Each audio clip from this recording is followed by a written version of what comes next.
There is nothing wrong with your radio. Do not attempt to adjust the volume. We are controlling the broadcast. For the next hour we will control all that you hear. You are about to experience the knowledge and insights of the media mothership. Oh, okay. Oh, okay. Let's play that again. Oh my lord. There is nothing wrong with your radio. Do not attempt to adjust the volume. We are controlling the broadcast. For the next hour we will control all that you hear. You are about to experience the knowledge and insights of the media mothership. All right. Oh my God. You're listening to Edge Radio 99.3 FM. This is Media Mothership with your host, Dr. Craig, joined by co-host Magister Taylor. What? Magister? Yeah. On Media Mothership, we look at everything in and around the world of media and how it shapes our understanding of the world around us. And on today's show, we're going to do a little bit of a news article that I came across on media history and video games. And then we're going to deep dive into a movie discussion of Macbeth. And in particular, I recently rewatched Throne of Blood. Throne of Blood. The Japanese version of Macbeth by Kurosawa back in 1957. Nice. Yes. So all that and more on Media Mothership here on Edge Radio 99.3 FM. All right, yep, smooth. Bit of news first. Interesting article on Assassin's Creed coming out of ABC News. I should tell everyone, of course, before I start this, that we're broadcasting out of Edge Radio Studios in Nipaluna, Hobart, Tasmania. Yep. And if people are keen to engage with us while we're doing the show, you can SMS us directly in the studio. One of our volunteers will get your message and pass it on to us, 04888 11707. Nice. Or you can shoot us a message on our YouTube or Twitch channel. And nice. Big Boy Nady's back. Missed you last week, Big Boy Nady. Thanks very much. Absolutely. He messaged in saying, "Hi, honeys. Sorry, I missed last week. I was deathly sick." Glad you're feeling better this week then. Yes, that's excellent, Big Boy Nady. Glad you are feeling better. Hopefully we have audio entertainment for you for the next hour, which will make that choice well. Do let us know. I don't know, I just got a message there that OBS is reconnected. Oh, okay. As always, let us know if we are actually coming out on the airwaves. Yeah. And on the streaming waves. So first little thing is the importance of history in video games. We were talking a little bit a week or two ago about video games with Leo, going over some of his favorite video games. And I came across a really interesting article that looked at Assassin's Creed and other games and the role that historians are playing in those games, where they'll use historians to ensure historical accuracy and authenticity in their settings. And the idea is that that accuracy actually has inspired some gamers to learn more about history. I know anecdotally, I was talking to someone, they went to Italy on a trip, and their son was an unexpectedly great tour guide because they'd played, I think it's Assassin's Creed 2, the one that's set in Florence. And, of course, while that's set in 1800 Florence, I think, nevertheless, a lot of those buildings are still there. And so the son had this sense of geography from playing this immersive Assassin's Creed game. Which is why all of the world needs to band together and build Night City. Night City? Yeah. From Cyberpunk. 2077. Yeah. It's a terrifying future to imagine there if we get to Night City levels. True. But it's the way we're going. Well, I'm wondering... It's either going to be that or so much war that the whole thing turns into Skyrim, in which case I'll be happy. Yes, we suddenly go back in time. I do think that it would be fascinating to have a GTA Hobart or an Assassin's Creed Hobart. You could totally do it in the In real life, if you wanted to. 1800s Okay. Hobart. I mean, because one of my favorite stories was the one where one of the last acts of piracy was a group of... I think we're restreaming again. Was when a group of a group of pirates basically got in there and pirated a boat from Hobart to Japan. Okay. That sounds quite interesting. Yeah. So gonna now plug in you've a got cable. a cable. What's that cable for, actually? That's turned off now. Yeah. All right, that'll improve our connection amazingly. So I do think Hobart could feature really interestingly as a possibility. You see, most people don't have this problem with their shows, and it actually sounds, quite professional because they don't have to mess about with camera angles and stuff. Yeah, we're back. But, that what makes Media Mothership a cutting-edge show of media analysis and commentary and practice. Okay, yeah. We try and actually do a show in a very fascinating media way. And thanks for people that are still trialing with us. So anyway, Thierry Noel, a historian who works with Ubisoft to create authentic historical settings for games like Assassin's Creed and Ghost Recon Wildlands, was talking about a study that came out of the University of Sunshine Coast, which found that players of historical games are often inspired to learn more about that time period which is depicted in the games. Have you ever experienced that? We've got a text in from Grace. Yes, saying... On a sailing trip in Greece, I recognised different temples on the coastline from playing Assassin's Creed Odyssey. Fantastic. Yeah. So, I mean, the Assassin's Creed game, I think, would be one of probably the most popular franchises in which it's portrayed areas of history, which, while they're kind of fictionalized, nevertheless, there's enough historical accuracy and truth there. Big Boy Nady seems to be a fan of University of Sunshine Coast. That's fantastic. Yeah, it's always great to give them a mention. Huge fans of the show. They are. Yeah. So the Assassin's Creed games. In fact, there was a really interesting podcast by Dan Snow, the historian, that went into Assassin's Creed Rogue, which is set in that early period of the English and French colonization of North America. Mm-hmm. He was breaking it down in terms of the characters, the type of historical accuracy it has. I mean, one of the other spaces which is interesting is, you'll see those gun expert videos, YouTube videos, talking about the gun accuracy in various video games. I don't watch that. Historians talking about films. So there is this kind of, literacy, this kind of entry point into an affinity space of history or another type of engagement. Is there a game that you can think of where you... Well, I wrote a research article about the Yakuza video game series. All right. You can dig that up on an academic journal. I forget which one it is. And I was basically talking there about how fans in the West were really frustrated that they were not including some of the DLC from the original because it was more immersive in the Japanese setting. There were certain karaoke sequences you couldn't do in the Yakuza game. You play as a Yakuza in contemporary Japan. Does Google Earth count? Yes. Yeah. I mean, Google Earth... 'Cause that's really close. Yeah, look, and there's a kind of gamification of Google Earth that people have done where they've been able to,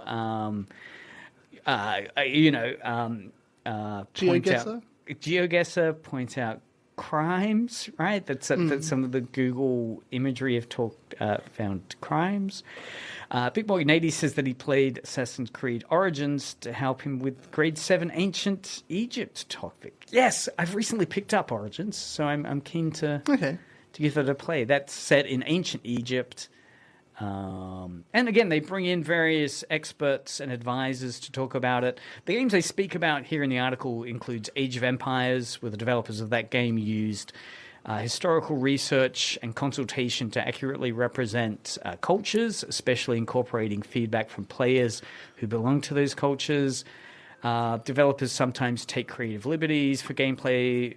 For example, the Mamluk units in Age of Empires 2, which are not historically accurate but are super fun and unique to play. Developers explain their design decisions in the article, so it's well worth digging into if you're looking into historical gaming and quirkiness in that space. So that's the article on ABC News. Assassin's Creed and other games are using historians to get their facts right, and a new study shows it's fostering an interest in history.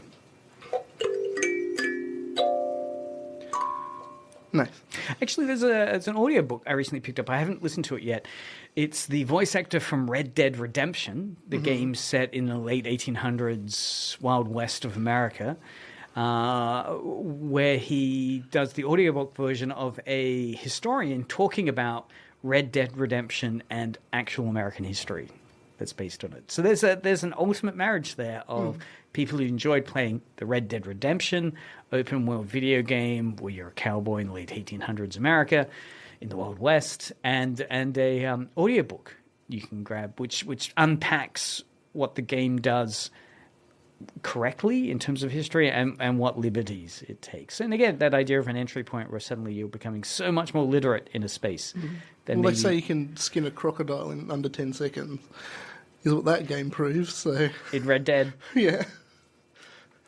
Sorry, gator. Alligator. All right, well, let's now move into today's topic,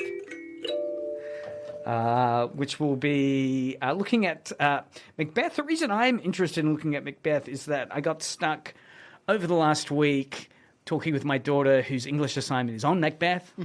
So suddenly the whole house was filled with discussions of Macbeth and its significance. And because I could never engage with something directly, I had to instead say, instead of the mothership of the original Shakespeare play, let's go and watch my Criterion Blu-ray release of Throne of Blood, Kurosawa's fantastic 1957 version of it. So we'll listen here to the trailer from Throne of Blood, 1957. This is Kurosawa's version of Macbeth. Okay.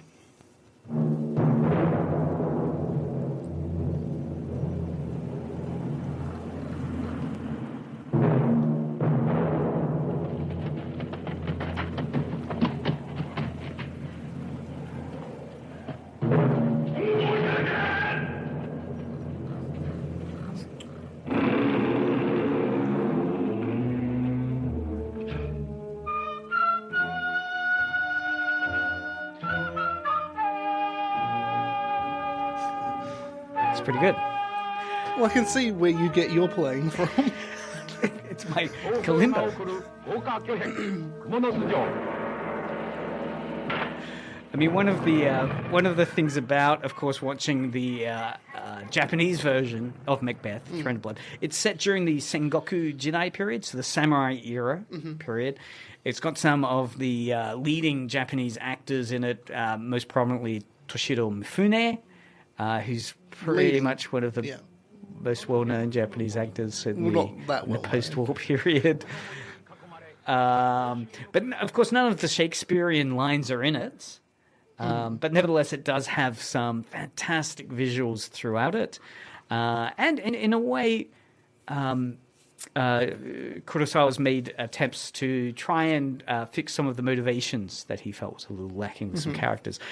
Now, to test this, of course, one of the great pleasures of doing Media Mothership is having someone as diverse in talent as Taylor as co-hosting, because you yourself are an actor who's performed in Macbeth, the actual theatrical Shakespearean play. For Hobart Repertory Theatre. Shout out. It was, friend of the show. Macbeth, it was 2017, I think. Yep, message in now if you're a fan of that performance. Or if you're in it. And yeah, it was done in not as Japanese as that, because we weren't Japanese. It was in Japanese style. We wore Japanese clothing.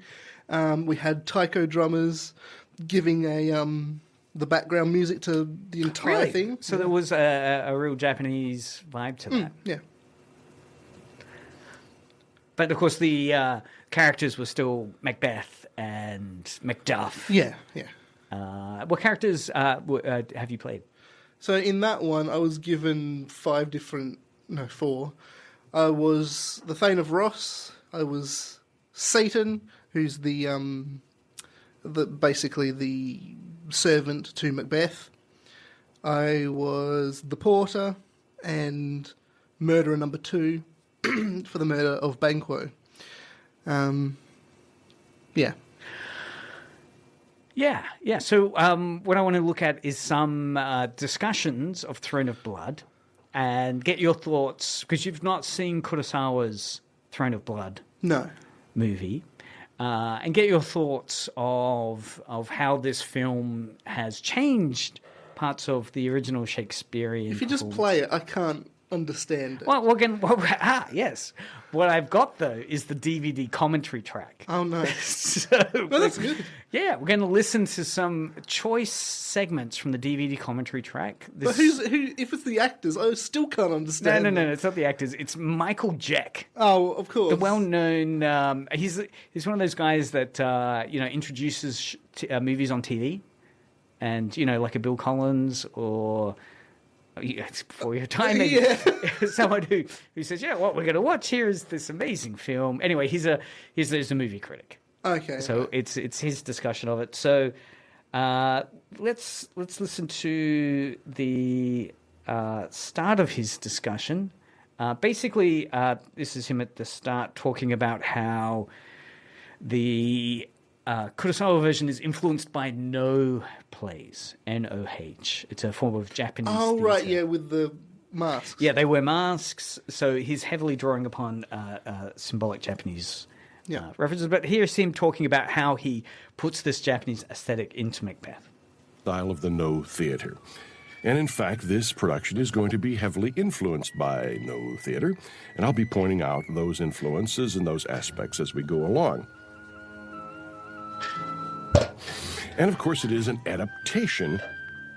Kurosawa has shaped this story of Macbeth to his own ends. And I'll be talking about those changes, how he compresses, how he expands, and how he adds extra motivation, and in a sense clarifies a lot of things that in Shakespeare's Macbeth is seemingly left up in the air.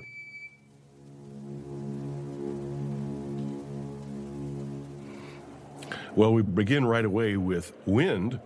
Talk about a trademark. A remote landscape mist, and now the chorus.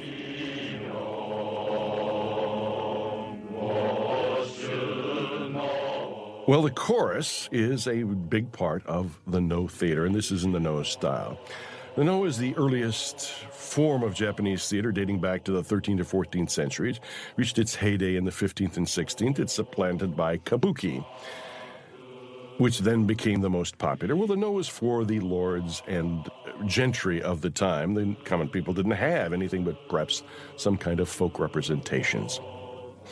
And it is much more austere, like the original ancient Greek drama.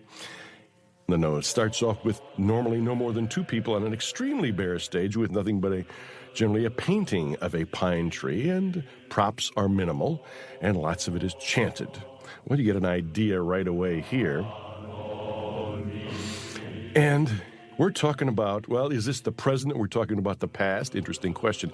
We don't know what time this is, but it is looking past to a remote time of great warriors. And in fact, we're going to come back here again because this whole picture... All right, so we'll pause it there.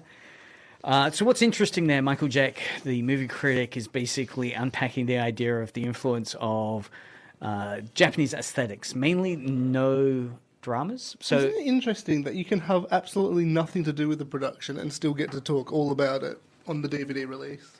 I'm waiting for my invitation to do a discussion of, something like one of your performances. Maybe I'll do a live commentary. We have had a message come in about one of Taylor's performances. Thanks. Big Boy Nady, thanks for doing some research behind the scenes while we're doing the show live. Big Boy Nady replies in with, Taylor, I read a review I assume this is a review of the Yeah, performances you went. A review that said that some of the audience found it hard to differentiate between characters because you played so many. Can I just say it was not some of the audience, it was that reviewer. That reviewer. So there was more than that reviewer, though, in the audience. There. So there would have been some people that totally got it. Yeah. Just the one reviewer, the critic. Can I also state For the that record. I had the worst sore throat I've ever had in my life during that production that she saw. kidding. Not only me, play it must was go on. everyone. Really? Had sore throat? Everyone in the entire thing was just pumped up on strep stools because they had like strep throat, which had gone throughout everyone. Oh, that's got to be one of the worst problems to hit a theatrical troupe. It was A strep throat. one of the worst times of my life. Isn't this why they say the Scottish play rather than Macbeth? Because you don't want to curse your theatre group? It was cursed. So you felt, because this is one of those cases where people will get super superstitious. Yeah. Super superstitious. Yeah. Where it's like, do you have, just as a curiosity, do you have any superstitions No, 'cause I'm not an you've idiot. experienced? It's true. I don't know, after that experience. Okay, so...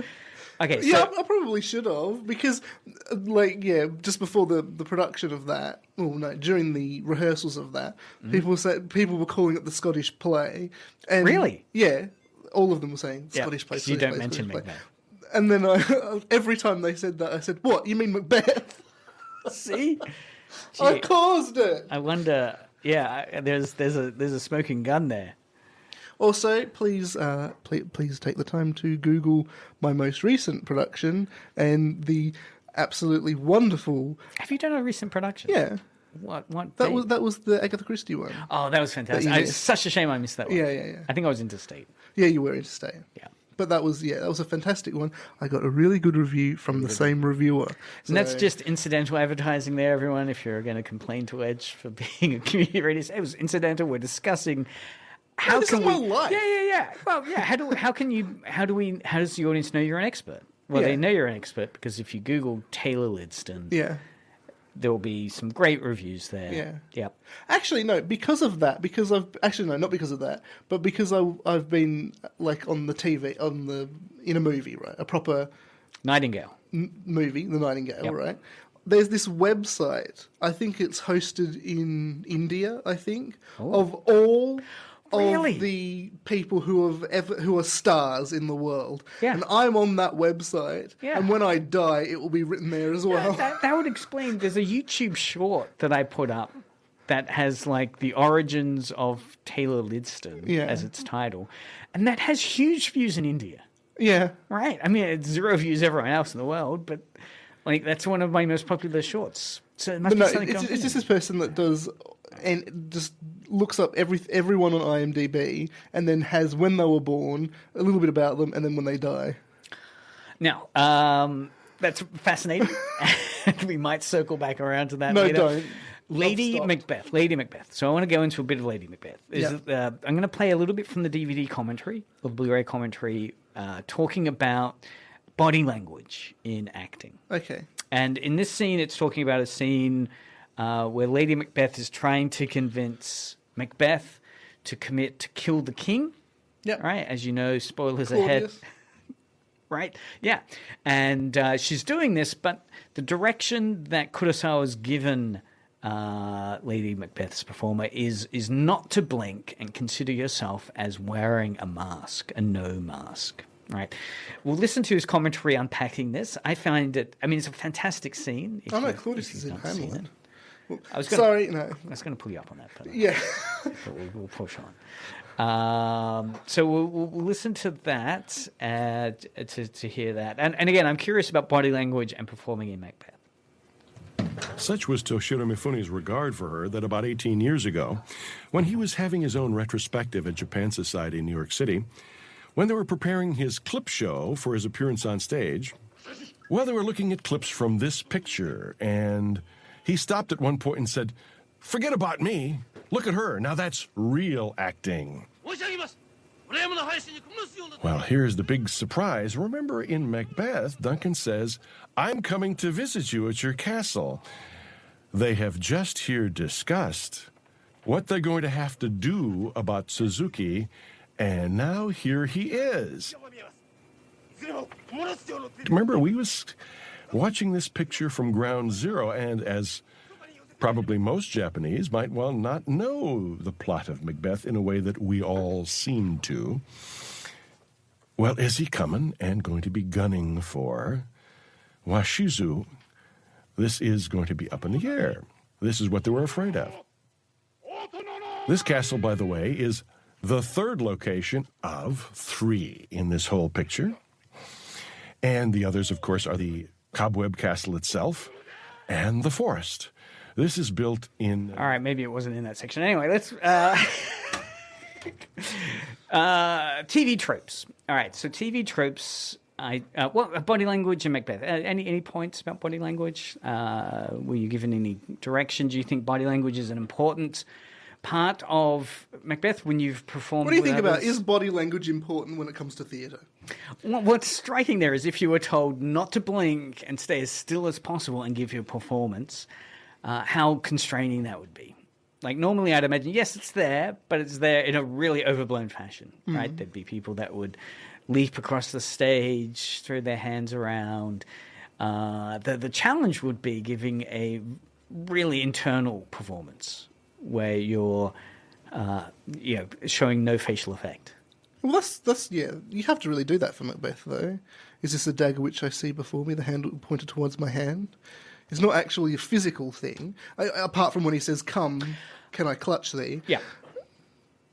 On this point of not physical things, I have a quote. In the documentary, they're talking about how easier some scenes are on film. So, for instance, the scene where Macbeth sees the ghostly visage of Banquo.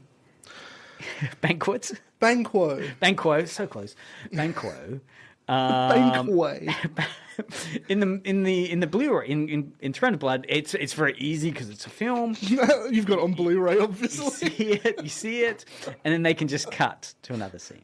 Yeah. Right? But how do you get the ghost to disappear when you're in theatre, when you've got the stage there? Is there The a way trapdoor? that we did it was trapdoor and smoke. You did? Really? Yeah. How does the trapdoor work? Is it like a significant drop? Do people break their legs? Does someone catch them behind on a door? It was Trapdoor. significant.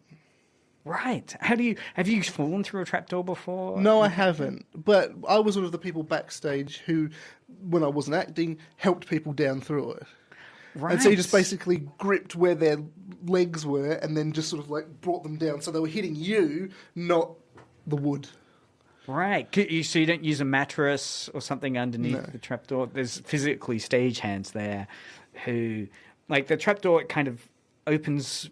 I mean, you can have a mattress, obviously, but with this one, that was sort of like the entryway for the actors all to come in, so we couldn't have a mattress there. And there are specific... A mat, not a mattress. What theatre was it? Because I imagine in the theatre, these are built into the stage. Playhouse. Right. So somewhere like the Playhouse would have specific purpose-built trap doors, which are designed so that when there's the ghostly apparition that needs to appear and disappear, that...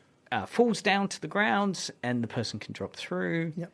And the smoke, how's that generated? A small smoke machine there? Smoke machines, yeah. Yep. Any disasters? Was that part of the cursed play when everyone had to drop through it? The trapdoors worked well? Or? Trapdoors worked well, yeah. Okay. Yeah. Throne of Blood. TV tropes entries. There are a couple here that I wanted to go through and get your thoughts on how significant these are as the main themes for Macbeth, given how this was a performance you gave. Theme 1 really interested... Well, there's a whole bunch of themes they've got. The ones that really interested me was ambition is evil. Right? With Jafar. Well, the image they've got there is Jafar. Yeah. In Throne of Blood, it's, of course, a central focus of Macbeth, the type of ambition you've got in... what's the type of ambition is evil narrative you would see in Macbeth? Macbeth and Lady Macbeth. Yes. What? So it's defined... Okay, so it's defined as... there's a character who aims to improve their situation in life, be it in terms of money, fame, or power. there's a high probability of this character starting out as evil or becoming evil very quickly. Yeah. Macbeth doesn't start off as evil, though. Right? The trigger would be the witches. Yeah, I suppose, yeah. Yeah. And then suddenly it's like, is this fate or can I still determine my future? Right. Would you say he becomes villainous? He becomes evil, right? I mean, in terms of ambition, he's evil. Yeah. All right. The visionary villain and well-intentioned extremists will do horrible things to achieve heaven on earth. The social Darwinist and the sociopath will commit every act of crime and manipulation to move up the ranks. Hold on, let me see if there's anything else interesting. The trope is the ramp. Yeah, sorry. The trope is one of the reasons why villains act and heroes react, right? Which I think is such an interesting thing. That trope of ambition is evil often means the film you're watching is one where the villain is the protagonist, right? The villain is the one that's acting. His ambition is getting to act. So very much Macbeth as the villain of the piece, or Lady Macbeth also as a villain, are the protagonists, right? Whereas the heroes, if there really are any heroes in Macbeth, well, I guess Macduff is a reactionary role, right? So villains who don't have great ambition would not plot these great plans. So yeah, I would say, yeah, that idea of ambition is evil is one of the Aesop's fable narratives there. The other one I found interesting was Bloody Hallucinations of Guilt. Yes. So, of course, in Macbeth, the bloody hallucinations of guilt, Lady Macbeth, of course, freaking out over the blood that only she can see. And yeah, do you want to do it? Do you want to do the line? Isn't it Macbeth himself? Oh, well, which one are you talking about? Out. Oh, is that Lady Macbeth? This That's is Lady out. Macbeth, Yeah. And ... And Banquo. Banquo. What's the bloody hallucination? Oh, right. The hallucination where Macbeth sees Banquo. Yeah. Is the bloody hallucination of guilt. Yeah, during the big festival dinner sort of thing. Yeah. Yes, and it's a great scene in Throne of Blood. The definition from TV tropes of bloody hallucination of guilt is that a character cannot help but see blood on things where there is none because they feel responsible for the death of someone. They committed murder. They knowingly allowed someone to die and tried to save the person but failed. A subtrope of bloody horror and hallucinations. Compare guilt-induced nightmare, grief makes you crazy, hearing voices, and its subtrope, terrible tickling. I'd like to see films that feature that subtrope. Okay. For when a sound only the character can hear drives them mad. Terrible tickling. Often preceded by, my God, what have I done? There's no real remorse, though, from Macbeth, I want to say. He's pretty much ambitious throughout. Yeah, kind of. He's a very interesting character because he is ultimately trying to be good, but then ends up keep doing things and having to cover up everything. And then you've got Lady Macbeth who comes along and literally calls upon the powers of darkness to follow them around so they can actually do all of the bad deeds that they need to do. I'll play you a clip. In terms of the powers of darkness, in Thread of Blood, there's an absolutely fantastic performance that's done by the witch. I'll just play part of it. It's an amazing performance, which is, it has to be heard, really. Fantastic.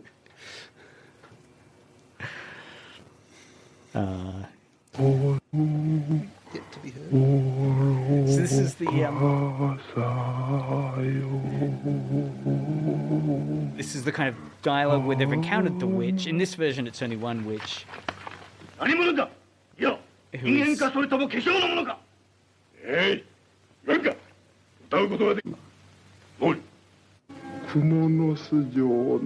this absolutely creepy performance. What were the three witches like in the performance you did? They were all dressed up as the one from The Ring. Oh, really? Sadako? Yeah. The character of Sadako. Yeah, there wasn't 3, there was 5, actually. Oh, right. So there was like this one in the centre and then 2 on either side in sort of like a arrow formation looking up at the audience. Nice and creepy. Another key trope that I found quite convincing in Macbeth from TV tropes is murder makes you crazy. Yeah. After in Game of Thrones, in Throne of Blood, after killing the king, the Lord, the Macbeth character and the Lady Macbeth character who manipulated him into committing the murder slowly begin to lose their minds because of the guilt they feel. Murder makes you crazy. The definition in TV tropes is normally in real life, although there may be some exceptions, a person is already crazy and or violent before they contemplate murder. But in television, however, circumstances will cause you to commit murder. So I guess the Macbeth character. Mm-hmm. And then you keep killing. Yeah. Which certainly Macbeth does. No, this trope is not about murder where you have to keep killing in order to hide the evidence. Instead, it's about murder actually warping the mind. Most often because of the guilt, shame, and horror that sets in as one processes the murder they just committed. However, there are also times when a character's mind breaks because they've come to the realization that they quite liked killing. Yeah. Usually this involves some lead-up events where they are sane but have decided to kill. So I guess the lead-up event for Macbeth, of course, is the witches, where he's given that prophecy that he will become king. And then, there's the difference. Yeah, they say the difference between this and the normal face heel turn. So when you're a good guy and then suddenly you become a villain. Back to WWE. WWE reference. Is that this usually follows excessive amounts of guilt and gloom. Would you say Macbeth is a particularly guilty and gloomy drama? Yes. Guilt and gloom is... Yes. He really he has this moment where he understands what he has done to Banquo when he orders for his murder. Yes. But then Lady Macbeth comes along and says, pull yourself together. We need to do this in order to get to where we want to be within society. And would you say that for Macbeth this results in him becoming evil or just madness? Well, that's the thing. People always have the thing of, is it Macbeth or Lady Macbeth who is the true evil one?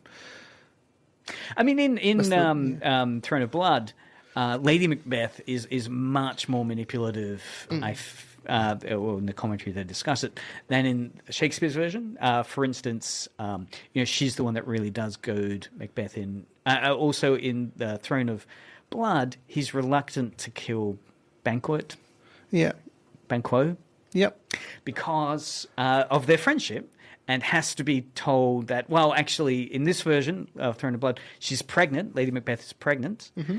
And that motivates Macbeth to secure his bloodline by thinking, actually, I will have a son, and I want my son to be king, rather than Banquo and his son becoming the prophesized king. Yeah. So then that stills him to murder his friend. Have you ever, here's a test for you. Have you ever heard this line? Is this a dagger which I see before me? No, it's Truffaut the Wonder Dog. Of course, the first half of that line is Macbeth. Yeah. Truffaut the Wonder Dog? Yeah. I have not... Wow. Let's see, what is that? I should get you to plug something in so you can play it for us. Okay, do you have like that? Yeah. Okay, you have a USB-C connection? Yeah. All right, there you go. Okay, talk about something else while I find it. So the next TV tropes narrative I want to dig into is the sliding scale of free will versus fate. So obviously in the play Macbeth, as well as Throne of Blood, they explore the tension between the prophecy-driven destiny that the witches have given Macbeth and what personal choice Macbeth has to make those decisions. In terms of the sliding scale of free will versus fate in TV tropes, it defines it as this. How much free will do characters really have? The relationship between free will and fate is not necessarily constant. It can vary between stories and even inside those stories. Although how much this is actual change and how much is simply the revelation of the true nature of fate also differs. So there's a couple of subcategories we'll quickly go through. The relationship between fate and free will can be classified in this way. Firstly, neither fate nor free will exists. This one denies free will, stating that our choices are just brain-made echoes. That sounds weird. While also denying a higher power. The other categories are because destiny says so. Then you've got, so this is all things are predestined and we just have to play our part. Multiple valid options. You can't avert or defy the prophecy. I have the clip now. All right, let's listen to it. Okay, see if you recognise it from anything. right. Or anyone at home recognises it. Is this a dagger that I see before me? No! It's Truffaut the Wonder Dog! No, it's Truffaut the Wonder Dog. It's the Goodies. That's Bill Oddie. That is Bill Right. Oddie. So this is from the Goodies. Yeah, the movies one. Ah, yeah, right. Where they do all these really quite clever parodies of silent cinema. Yeah. Does that one end with the cat? No. Okay, I always... That the ending of that one of the Goodies, the movies episode is, I think, one of the best bits of cinema ever done, because it has like the camera draws back, and then there's a movie theater, camera draws back, and then they go from being on the movie in the movie theater, and then climb over the seats and go into the actual theater, and then the camera pans back, and then they take the theater off the wall because it was never there to begin with, and then the person on the screen is really big and goes and picks someone up from in the theater. It's really just. It sounds like a wonderful media reality blurring into fantasy. Well, we'll set that up as a homework exercise. Yeah. We'll do a 1 hour episode on it. So the villain protagonist trope. It's a quote from George R. R. Martin on the TV tropes page, talking about HBO has proven that we will follow for years and years some pretty reprehensible characters as long as they're fascinating. And that was George R. R. Martin talking about The Sopranos. Of course, there's a villain protagonist, mob leader. And Suits. Suits, right? Yep. When you have a villain as your character that's making all the action and everyone else is reacting around them. Yeah, and I was talking about because they're lawyers and they're all criminals. Taylor's views do not reflect the Edge Radio policy. And Macbeth is a villain. Would you say Macbeth is a villain protagonist? Right? A villainous character? I mean, he commits murder. He